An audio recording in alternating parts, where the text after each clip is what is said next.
दोस्तों, हमेशा की तरह ही हम आज एक और मंदिर के बारे में जानेंगे, जिसके बारे में कई लोग नहीं जानते होंगे और कई लोग जानते भी होंगे। चलिए आज बात करते हैं बनारस के एक ऐसे ही मंदिर की।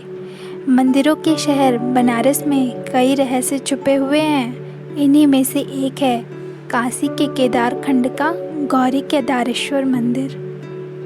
इसकी कहानी इस प्रकार है।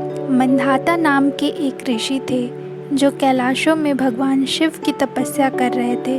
भगवान शिव प्रकट हुए और उन्होंने ऋषि मंधाता को आशीर्वाद दिया, लेकिन उन्हें काशी जाने और वहां अपनी तपस्या को करने के लिए भी निर्देशित किया। काशी में मकर संक्रांति पर ऋषि मानधाता ने ब्राह्मणों को खिलाने के लिए खिचड़ी तैयार की थी। ऋषि मानधाता ने पूरे दिन कड़ी मेहनत की और सभी ब्राह्मणों को भोजन कराने के बाद खिचड़ी का बचा हुआ हिस्सा खाने के लिए बैठ गए। उसी समय ऋषि मानधाता ने एक कमज़ोर और बूढ़े सन्यासी को भोजन करने के लिए आते देखा। इससे वह दुविधा की स्थिति में आ गए कि क्या उन्हें बचा हुआ खाना वृद्ध सन्यासी को देना चाहिए या खुद को लेना चाहिए। तो उस समय ऋषि मानधाता ने खिचड़ी को 2 हिस्सों में बांट दिया, जो उनके और वृद्ध सन्यासी के बीच बांटी गई थी। लेकिन वास्तव में यह एक वृद्ध सन्यासी नहीं, बल्कि स्वयं शिव शंभु थे जो आए थे। भगवान शिव ने खिचड़ी में से पूरे शिव परिवार यानी गौरी गणेश अर्थात कार्तिकेय के साथ दर्शन दिया। दर्शन उपरांत ऋषि मानधाता ने भगवान से यही मनोकामना मांगी कि वो हमेशा इसी रूप में उन्हें दर्शन देंगे। भगवान शिव ने मानधाता ऋषि की बात मान ली और वह बाटी हुई खिचड़ी एक स्वयंभू शिवलिंग में बदल गई, जिसके आधा हिस्सा गौरी जी और बाकी के आधा में केदारनाथ जी वास करते हैं, जिससे कि यह शिवलिंग का नाम गौरी केदारेश्वर पड़ा। अर्थ यह है, इस मंदिर में कहते हैं लोग कि हिमालय पर्वत पर चढ़कर केदारनाथ के दर्शन से जो फल मिलता है, काशी में केदारेश्वर के दर्शन से उसका 7 गुना अधिक पुण्य होता है।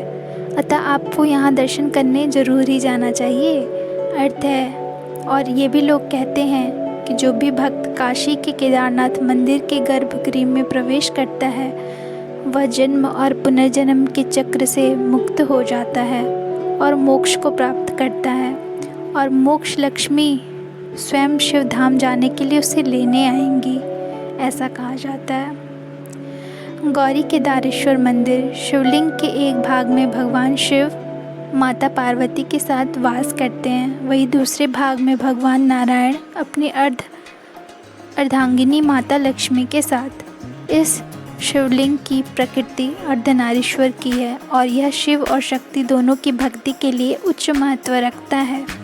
ऐसी मान्यता है कि भगवान शिव स्वयं यहाँ भोग ग्रहण करने आते हैं, और क्योंकि गौरी केदारेश्वर का शिवलिंग अन्न से बना है, इसलिए अन्नपूर्णा देवी भी शिवलिंग में ही निवास करती हैं। और मंदिर में अन्नदान का महत्व बहुत ही अधिक होता है, इसलिए यहाँ पे खिचड़ी जनरली चढ़ाई जाती है, प्रसाद के रूप में भी वही बांटी जाती है। यह बात बहुत कम लोग जानते हैं कि जब औरंगजेब काशी विश्वनाथ मंदिर को तोड़कर लौट रहा था, तो उसने वापस जाते समय गौरी केदारनाथ मंदिर पर भी हमला किया था।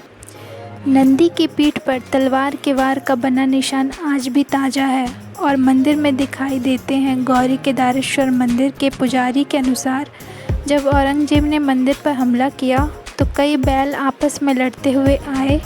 उनकी सेना को अंततः सकरी गली से पीछे भागना पड़ा था, ऐसा कहा जाता है। तो इस मंदिर की महिमा बहुत अधिक है, और आप इस बात से तो जान ही गए होंगे कि कितना चमत्कारिक मंदिर होगा, जहाँ नंदी खुद स्वयं पधारे अपने भगवान को बचाने के लिए, उनके मंदिर को बचाने के लिए।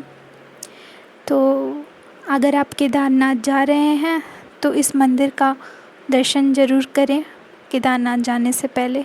ये तो वाराणसी में ही है, हिमालय आपको नहीं जाना पड़ेगा, उतनी चढ़ाई नहीं करनी पड़ेगी। आप पहले इस मंदिर का दर्शन करें और फिर केदारनाथ जाएं। इस मंदिर से आपको